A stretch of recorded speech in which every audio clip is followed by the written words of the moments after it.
അനാഥാലയത്തിലെ അന്തേവാസിയായിരുന്ന 18-കാരി വിവാഹം കഴിഞ്ഞ് 8-ാം മാസത്തിൽ പ്രസവിച്ച സംഭവത്തിൽ ഭർത്താവിനെതിരെ പോക്സോ കേസ്.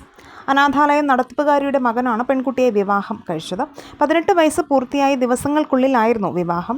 അനാഥാലയത്തിലെ പെൺകുട്ടിയെ മരുമകളാക്കാനുള്ള നടത്തിപ്പുകാരിയുടെ തീരുമാനത്തിന് വലിയ പ്രശംസയായിരുന്നു സോഷ്യൽ മീഡിയയിൽ നിന്ന് അന്ന് കിട്ടിയത്. അമ്മയും മകനും താരപരിവേഷമായിരുന്നു. തുടർന്ന് പല യൂട്യൂബ് ചാനലുകളിലും ഇവരുടെ അഭിമുഖം എടുത്തു. പോരാത്തതിന് ഇവർ യൂട്യൂബ് ചാനലും ആരംഭിച്ചു.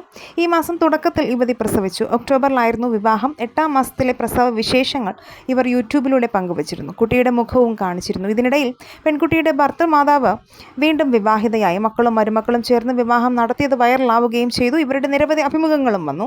കുഞ്ഞിന് ഹൃദയ സംബന്ധമായ അസുഖമുണ്ടെന്നും മാസം തികയാതെ പ്രസവിച്ചതെന്നും കുടുംബം അഭിമുഖങ്ങളിൽ പറഞ്ഞിരുന്നു. ഇവർ പറഞ്ഞ പല കാര്യങ്ങളിലും പൊരുത്തക്കേടുകളുണ്ടെന്ന് ആളുകൾ അഭിപ്രായപ്പെട്ടു. വീഡിയോയിൽ കുട്ടിയെ കണ്ടതോടെ പൂർണ്ണ വളർച്ചയെത്തിയിട്ടുണ്ടെന്നും ഇല്ലെങ്കിൽ ഇത്രയും പെട്ടെന്ന് ആശുപത്രിയിൽ നിന്ന് ഡിസ്ചാർജ് ചെയ്യില്ലെന്നുമൊക്കെ അഭിപ്രായപ്പെട്ടുകൊണ്ട് നിരവധി പേർ രംഗത്തെത്തി. മാത്രമല്ല അനാഥാലയത്തിൻ്റെ മറ്റു പെൺകുട്ടികളുടെ സുരക്ഷയെക്കുറിച്ചുള്ള ആശങ്കകളും സോഷ്യൽ മീഡിയയിൽ നിന്ന് വന്നിരുന്നു.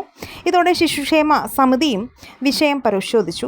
വിവാഹത്തിന് മുൻപ് ലൈംഗിക ബന്ധത്തിൽ ഏർപ്പെട്ടിരുന്നുവെന്നും പ്രായപൂർത്തിയായതിൻ്റെ തൊട്ടടുത്ത ദിവസമായിരുന്നു ഇതെന്നുമാണ് പെൺകുട്ടി നൽകിയ മൊഴി. ഇത് കഴിഞ്ഞ് 13-ാം ദിവസമായിരുന്നു വിവാഹം. പൂർണ്ണ വളർച്ചയെത്തിയ കുട്ടിയെയാണ് പ്രസവിച്ചതെന്ന് ഡോക്ടർ മൊഴി നൽകി. 18 വയസ്സ് തികയും മുമ്പാണ് പെൺകുട്ടി ഗർഭിണിയായതെന്ന സൂചന ലഭിച്ചു. ഇതോടെയാണ് പോക്സോ കേസെടുത്തത്.